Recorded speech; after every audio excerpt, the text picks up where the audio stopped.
આવ્યા અને હું અહીં સર્ટી મૂકવા આવ્યો હતો, પણ મારા સાહેબે તઈથી મુકાઈ દીધી હતી. ત્યારે અમે ચોપડા લેવા આવ્યા. તે દિવસે અમે આ ક્લાસમાં સંદીપ સરે બોલાવ્યા અને અમને ઇંગ્લિશ વચાવ્યું હતું. ત્યારે મને ઇંગ્લિશ આવડતું નહોતું, પણ જિજ્ઞેશ અને સતીશને ઇંગ્લિશ આવડતું હતું. ત્યારે આ સતીશ અને દીપકે ઇંગ્લિશ વાંચ્યું અને મને આવડ્યું નહીં. ત્યારથી હું અહીં અભ્યાસ અને ડર તો હતો જ થોડો તોય હું ડરને ભૂલી ગયો.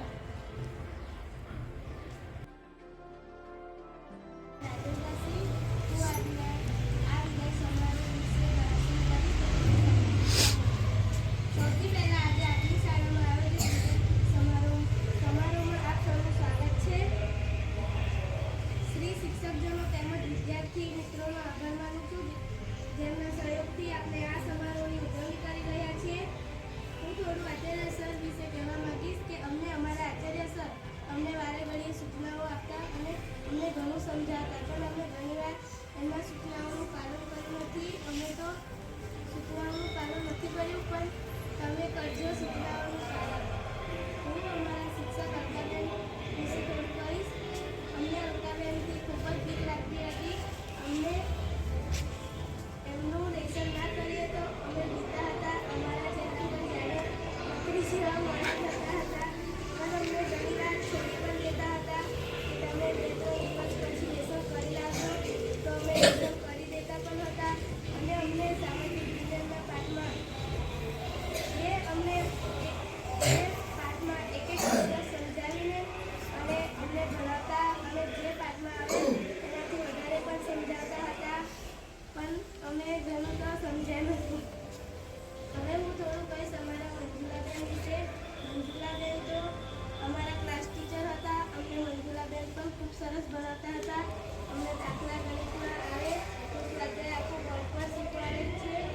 હું પાડીને સમજાવે અને દાખલા ગણાવે.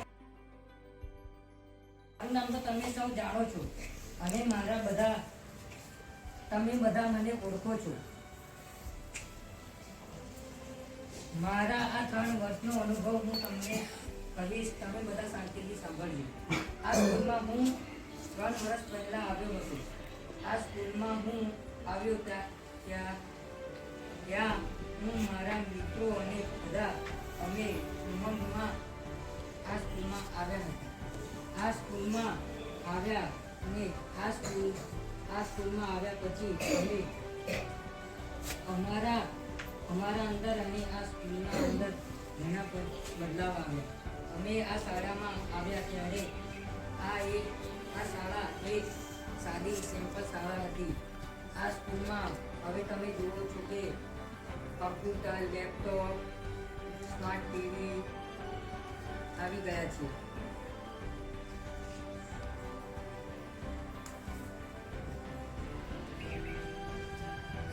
સામે તમે જોઈ શકો છો તમારા પીવા માટે પાણીનો ટાંકો અને પાછળ તમારા માટે આરોનું પાણી પણ આરોનું ઠંડુ અને શુદ્ધ પાણી પણ આવી ગયું છે.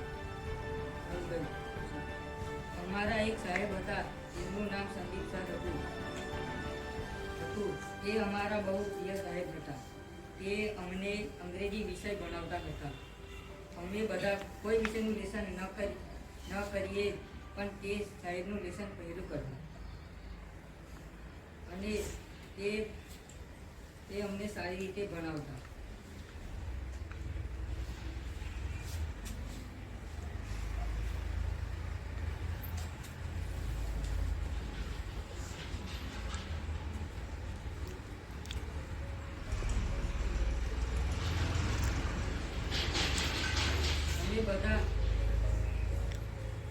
અમે 8મા ધોરણ વાળા અમારી શાળા સ્વચ્છ અને સુંદર છે અને અમારા સર ટીચર અમને ખૂબ સારું શિક્ષણ આપતા હતા. તેથી અમને ખૂબ લાભ મળતો હતો. પહેલા ધોરણ 6માં મનીષાબેન ગુજરાતી વિષય ચલાવતા હતા. પછી ધોરણ 8માં અમને અલ્પેશ સર ગુજરાતી વિષય લે છે અને મંગલાબેન અમને દાખલા વગેરે શીખવાડતા હતા. અમારા બધા ક્લાસમાં સ્માર્ટ બોર્ડ આવી ગયા હતા અને તેની સાથે લેપટોપ આવ્યું હતું. ધોરણ 6 અને 7માં અમને ઇંગ્લિશમાં સંતોષ સર હતા. પછી ધોરણ 8માં ઇંગ્લિશમાં સીમાબેન આવ્યા અને ધીરે ધીરે અમારી ઓળખાણ બધા જોડે થઈ.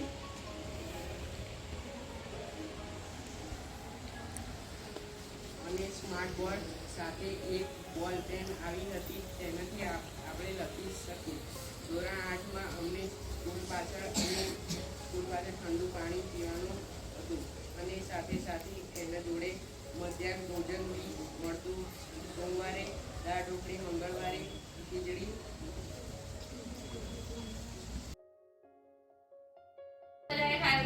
તમે બધાએ કીધું એમ કે તમને બધાને સૌથી વધારે મારાથી ડર લાગ્યો, લેસન ના કર્યું. તમે કીધું એમ કે ક્યારે તમને ડર લાગ્યો, કેમ માર્યા. આ બધું તો બધું બરાબર છે, બરાબર. મસ્તી બરાબર છે, ધમાલ બરાબર છે, આ બધું બરાબર છે એની જગ્યાએ. પણ હવે આગળ તમે જવાના ને 9મા ધોરણમાં, હે ને? તો સારું ભણજો, સારું એક લક્ષ્ય રાખીને ભણજો, બરાબર. કે આગળ તમારે કંઈક લાઈફમાં કંઈક કરવાનું છે ને. બધા તો આપણે જે ગોલ રાખીએ એ પૂરો ના કરી શકીએ, પણ 10 જશો ને તો પણ અમને એવું સારું લાગશે કે અમારા ભણેલા બાળકો, અત્યારે તમે જોવો છો ઘણા બધા હાઈસ્કૂલમાંથી આવે છે અને મોટા મોટા બહારથી બી છોકરાઓ આવે છે ને, તો કહે છે કે બેન તમે અમે ઘણાને તો ઓળખતા પણ નથી, ભૂલી ગયા.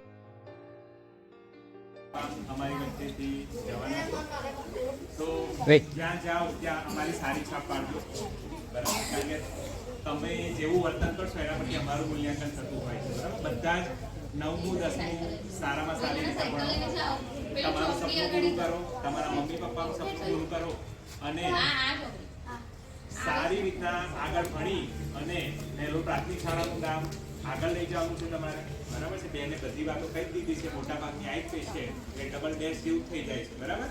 પણ હજુ પણ આપણે જે લક્ષ્ય સાથે ભણવાનું છે એ લક્ષ્ય સાથે તમે બધા જ આગળ વધો એવી શુભેચ્છાઓ છે અને બધા જ સારી રીતના તમારે આગળ વધો એવી પ્રભુ પાસે પ્રાર્થના.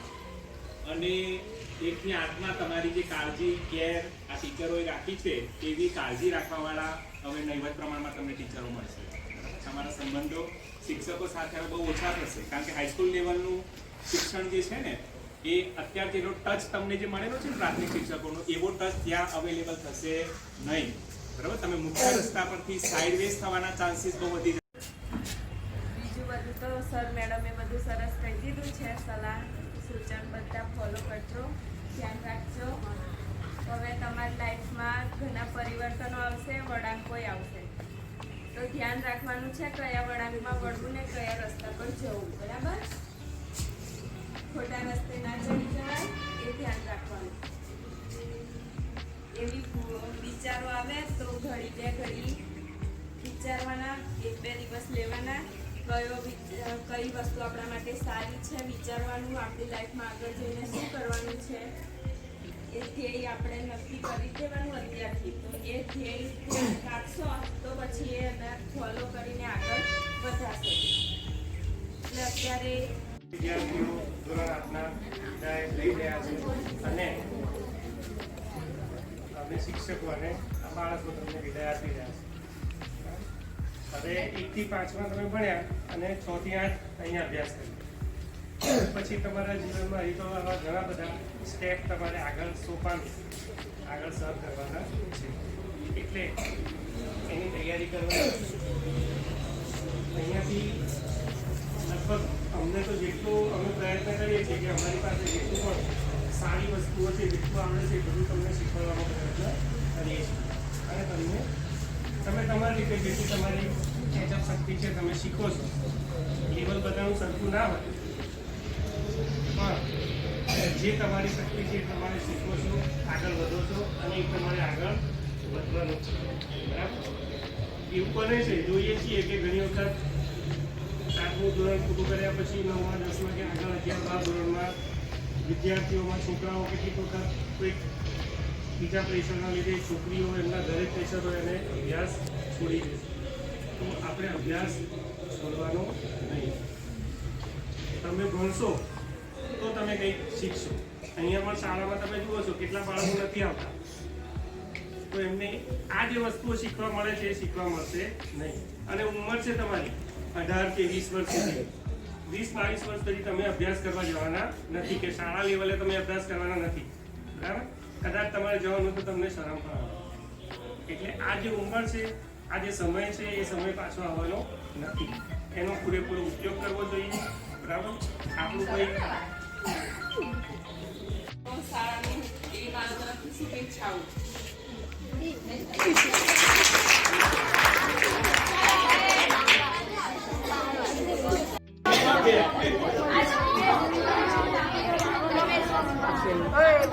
ઓય અવાજ ના કરો.